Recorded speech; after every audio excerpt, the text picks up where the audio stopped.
Television പ്രേക്ഷകരുടെ പ്രിയപ്പെട്ട നടിയാണ് നിഷ സാരംഗ്. ഉപ്പും മുളകും എന്ന പരമ്പരയാണ് നിഷ സാരംഗിന്റെ ജനപ്രീതി ഉയർത്തിയത്. പരമ്പരയിലെ 5 മക്കളുടെ അമ്മയായുള്ള നിഷ സാരംഗിന്റെ സ്വാഭാവിക അഭിനയവും നർമ്മ സംഭാഷണങ്ങളും ആർക്കും അത്ര പെട്ടെന്ന് മറക്കാനാകില്ല.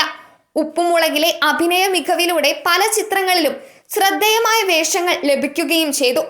10ാം ക്ലാസ്സിന് പിന്നാലെ വിവാഹിതയായെങ്കിലും വിവാഹബന്ധം പരാജയത്തിൽ കലാശിക്കുകയായിരുന്നു. തുടർന്ന് ആരുടെയും പിന്തുണയില്ലാതെയും നിരവധി പ്രതിസന്ധികൾ അതിജീവിച്ചും മക്കളെ വളർത്തിയ കാര്യങ്ങളൊക്കെ പല ടെലിവിഷൻ അഭിമുഖങ്ങളിലും നിഷ പങ്കുവച്ചിരുന്നു. മക്കളൊക്കെ വലുതായ സ്ഥിതിക്ക് ഒരു വിവാഹ ജീവിതത്തിലേക്ക് കടക്കാൻ താൻ ആഗ്രഹിക്കുന്നുണ്ടെന്നും ഒറ്റയ്ക്കുള്ള ജീവിതം മടുത്തതായും അടുത്തിടെ ഒരു അഭിമുഖത്തിൽ നടി വെളിപ്പെടുത്തിയിരുന്നു. ജോലിയൊക്കെ കഴിഞ്ഞ് വീട്ടിലേക്ക് വരുമ്പോൾ നമ്മൾ പറയുന്നത് കേൾക്കാൻ ഒരു പങ്കാളി വേണമെന്നാണ് താരം വ്യക്തമാക്കിയത്. പ്രായമായവരുടെ പ്രണയത്തെക്കുറിച്ചുള്ള തന്റെ മനോഹരമായ സങ്കല്പവും നിഷ പങ്കുവച്ചിരുന്നു.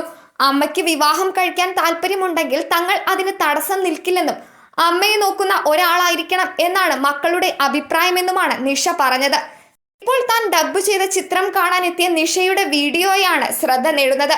കഴുത്തിൽ താലിയണിഞ്ഞ് നെറ്റിയിൽ സിന്ദൂരവും ചാർത്തിയെത്തിയ നിഷ സാരംഗിനെ കണ്ട് എല്ലാവർക്കും സംശയമായി. ആരെയും അറിയിക്കാതെ കല്യാണം കഴിഞ്ഞോ എന്ന സംശയവുമായി ഓൺലൈൻ മാധ്യമങ്ങൾ ചുറ്റും കൂടി.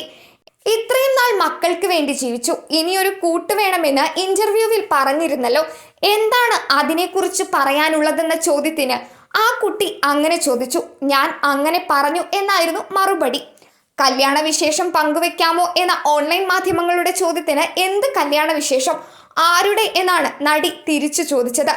പുതിയ ജീവിതത്തിലേക്ക് കടന്നതിനെ കുറിച്ച് എന്താണ് പറയാനുള്ളത് എന്നായിരുന്നു അടുത്ത ചോദ്യം. ജീവിതം പുതിയതല്ലല്ലോ, അത് എപ്പോഴും ഇങ്ങനെ നടന്നുകൊണ്ടിരിക്കുകയല്ലേ, അതിൽ പുതുമ ഇല്ലല്ലോ എന്നായിരുന്നു നിഷയുടെ മറുപടി. 50 വയസ്സുവരെ മക്കൾക്ക് വേണ്ടി ജീവിച്ചു, ഇനിയൊരു കൂട്ടുവേണമെന്ന് അഭിമുഖത്തിൽ പറഞ്ഞിരുന്നല്ലോ എന്ന് ചോദിച്ചപ്പോൾ അത് നല്ല കാര്യമല്ലേ, നല്ലത് എപ്പോഴെങ്കിലും ചെയ്യാമെന്ന് വിചാരിക്കുന്നു എന്നാണ് നിഷ മറുപടി പറഞ്ഞത്. നമുക്ക് എല്ലാം പങ്കുവെക്കാൻ എപ്പോഴും ഒരാളുള്ളതല്ലേ നല്ലത്. ഒറ്റപ്പെടുമ്പോൾ നമ്മൾ അങ്ങനെ ചിന്തിക്കും, ഞാനും അങ്ങനെ ചിന്തിച്ചു, അത് തെറ്റാണെന്ന് തോന്നുന്നില്ലെന്നും നിഷ സാരംഗ് പറഞ്ഞു.